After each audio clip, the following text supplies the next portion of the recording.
नमस्ते दोस्तों, प्रीति रसोई में आप सभी का बहुत बहुत स्वागत है। आज फिर से मैं आपके लिए एक नया वीडियो लेके आई हूँ जिसके अंदर किचन से लेके बाथरूम, बेडरूम और लिविंग रूम तक के कुछ ऐसे टिप्स एंड ट्रिक्स हैं जो आपको बहुत ज़्यादा पसंद भी आएंगे और इन टिप्स एंड ट्रिक्स को फॉलो करके आप अपने लिए टाइम भी बचा पाएंगे। तो टाइम और पैसे की बचत करने के लिए आप वीडियो को पूरा देखें और इसका पूरा लाभ उठाएं। तो यहाँ पर मैंने एक बॉटल लिया है जो थर्मस है, यानी इसमें 24 आवर्स पानी गर्म रहेगा। अगर ठंडा पानी रखेंगे तो 24 आवर्स वो ठंडा रहेगा। तो ये थर्मस एकदम नया ही है, मैंने अभी इसको खरीद के लेके आई हूँ।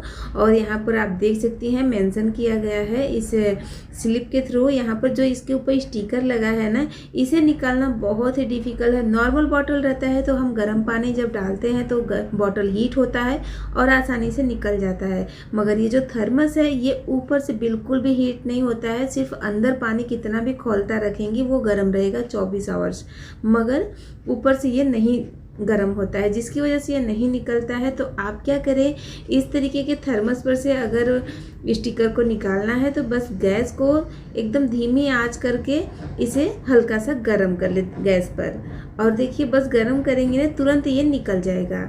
उसके बाद आप देखेंगे इसका जो ग्लू है स्टिकर का, जो इसका गम है वो नहीं निकलता है। इस तरीके से ये चिप चिप चिप चिप करते रहता है।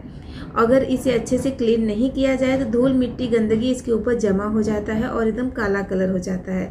तो इसे निकालने के लिए थोड़ा सा इसके ऊपर आप बेकिंग सोडा डालें, यानी जो खाने वाला सोडा रहता है वही सोडा आपको लेना है, और साथ में थोड़ा सा नारियल का तेल डालेंगे और अच्छे से इस तरीके से रब करें। जब आप रब करेंगे तो आप देखेंगे कि जितना भी ग्लू है, जितना भी स्टिकीपन है, सब निकल जाता है, एकदम अच्छे से निकल जाता है फ्रेंड। इस पे किसी प्रकार का स्क्रैचेस वगैरह भी नहीं होता है और आपका बॉटल एकदम नया का नया रहेगा। फिर आप थोड़ा सा कोई भी डिटर्जेंट या फिर विम लिक्विड बर्तन धोने वाला साबुन लगाकर इसे अच्छे से वॉश कर लीजिए, और देखिए बॉटल पर बिल्कुल भी निशान नहीं है। अगला टिप मेरा मशरूम को लेकर है।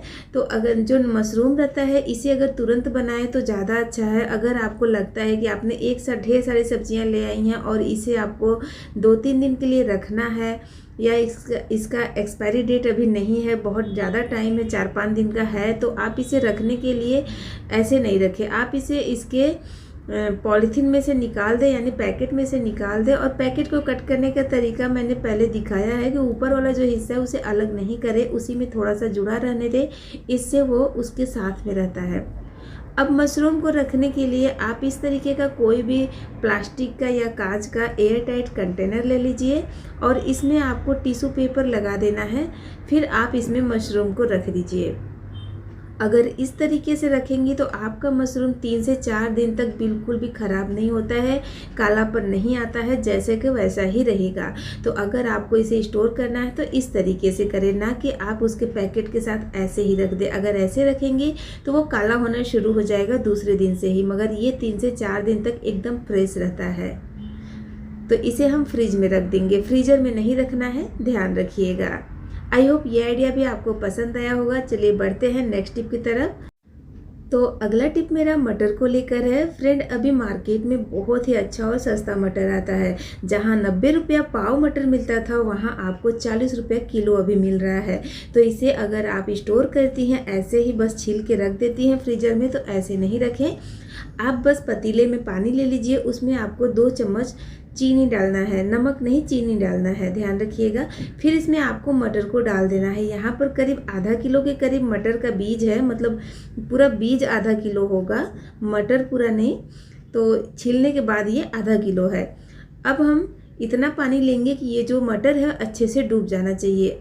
उसके बाद हम इसमें चीनी डालेंगे, फिर मटर को पानी में डालकर हल्का सा बॉईल करेंगे। बॉईल करने का मतलब ये है कि आप जब इसे घुमाएंगी तो पूरा मटर तैर कर ऊपर आ जाएगा। जब ऊपर आ जाएगा तो समझ लीजिए कि मटर इतना ही हमें कुक करना है, बहुत ज़्यादा ओवर कुक नहीं करना है, ध्यान रखिएगा। अब इसे हम छन्नी की सहायता से छान लेंगे। उसके बाद आपको मटर को सुखाना है। तो कैसे सुखाना है ध्यान से देखिएगा। आप एक कॉटन का कपड़ा या फिर कोई टॉवेल वगैरह बिछा लीजिए, साफ़ सुथरा कपड़ा लेना है, इसके ऊपर मटर को फैला देना है, उसके बाद इसे सुखाना है। तो धूप में नहीं सुखाना है फ्रेंड, आप इसे फ़ैन के नीचे सुखाएं। तो मेरे पास ये वाला फ़ैन है तो मैं इसे लगाकर इसे रख देती हूँ।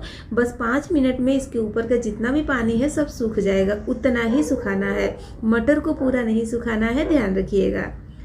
तो यहाँ पर देखिए 5 मिनट में ही पूरा मटर के ऊपर का पानी सूख गया है। हाथ लगाने के बाद हाथ में बिल्कुल भी पानी नहीं लगना चाहिए। अब जिप लॉक बैग लेंगे और इसके अंदर हम इसे फिल करेंगे। इस तरीके के छोटे छोटे बैग में अगर रखेंगे तो फ़ायदा ये होता है कि बस जितना हमें मटर चाहिए एक पाउच उठाइए और यूज़ कर लीजिए।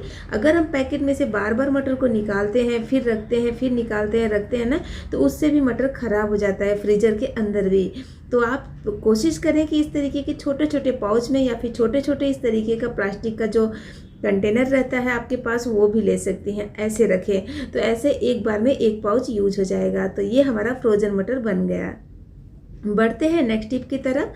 तो अगला टिप मेरा कुशन कवर को लेकर है। कभी कभी क्या होता है सारे कुशन कवर को हम साथ में धो देते हैं। अगर कम है आपके पास, ज़्यादा नहीं रहता है और कुशन की क्वांटिटी 3 से 4 है मगर कवर भी बस 3 से 4 ही है, तो कभी कभी आप पिलो कवर को भी कुशन कवर पर लगा सकती हैं। कुछ इस तरीके से उल्टा करके बिछा दीजिए पिलो कवर को, उसके नीचे वाले साइड पर कुशन को रखिए, फिर ऊपर वाले साइड से इस तरीके से खींचकर इसके अंदर करिए।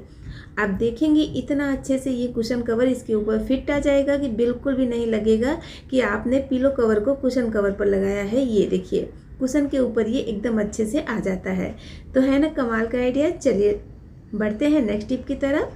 तो अगला टिप मेरा आटा गूंथने को लेकर है। सर्दी के दिनों में अगर थोड़ा सा आटा गूंथना है तो हाथ लगाने में डर ही लगता है कि मतलब हाथ में ठंडी लगेगी पानी से, है ना। या फिर ऐसे भी जो बैचलर हैं या फिर जो बिगनर हैं जिनको आटा गूंथना नहीं आता, तो थोड़ा सा आटा आप इस तरीके से गूंथ सकती हैं। अगर 3 से 4 लोग हैं तो 3-4 बार में आप गूंथ लेंगी। बड़ा वाला चॉपर रहेगा तो एक बार में 6 से 7 रोटी के लिए गूंथ जाता है। तो यहाँ पर मैंने चॉपर के अंदर आटे को डाल दिया है। अब यहाँ पर ध्यान रखना है, अंदाज से आपको पानी डालना है, एक साथ ज़्यादा पानी नहीं डालें। और इस तरीके से थोड़ा सा ब्लेड को घुमा दीजिए ताकि जो पानी है वो सब जगह अच्छे से स्प्रेड हो जाए। उसके बाद आप नॉर्मल जैसे चॉप करती हैं वेजिटेबल, वैसे ही इसे चॉप करिए।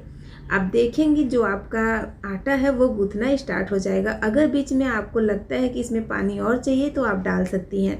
तो थोड़ा थोड़ा पानी डालकर आप आटे को इकट्ठा करें और आप देखेंगे एकदम अच्छे से आटा गूंथ जाएगा। जिनको आटा नहीं गूंथने आता या फिर जो कॉलेज वगैरह में लड़के या लड़कियां रहती हैं जिनको बिल्कुल भी नहीं आता है या हाथ से आटा गूंथना उनको लगता है कि अरे ये हाथ में बहुत चिपकता है, तो आप इस तरीके से आटे को गूंथ सकती हैं बिना हाथ लगाए। तो देखा, हमने हाथ भी नहीं लगाया और हमारा आटा भी गूंथ गया।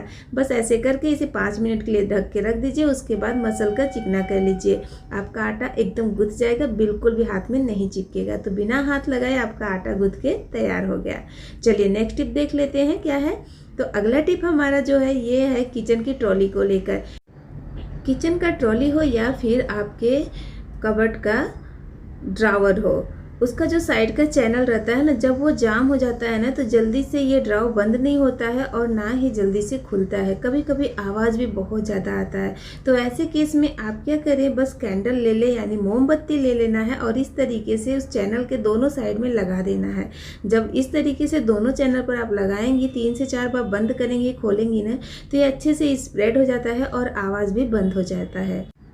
अगला टिप है हमारा बाथरूम से लेकर है। जो हमारा बाथरूम रहता है उसे हम रोज़ यूज भी करते हैं और क्लीन भी करते हैं। क्या आपको पता है कि पूरे बाथरूम का जो कचरा है वो इकट्ठा हो जाता है इस जाली के अंदर जाकर, और इस जाली को क्लीन करना बहुत ही मुश्किल काम लगता है। डायरेक्ट हाथ से इस कचरे को निकालना बहुत ही गंदा लगता है।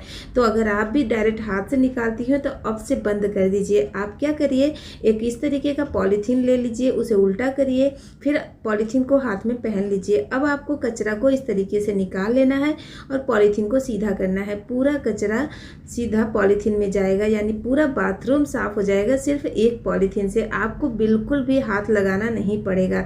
ये देखिए, हाथ में बिल्कुल भी कचरा नहीं लगा है। तो उम्मीद करती हूँ फ्रेंड वीडियो अच्छा लगा होगा। अच्छा लगा है तो लाइक शेयर करें, चैनल को सब्सक्राइब करें और भी वीडियो देखने के लिए, और हाई पॉइंट देना बिल्कुल नहीं भूलें।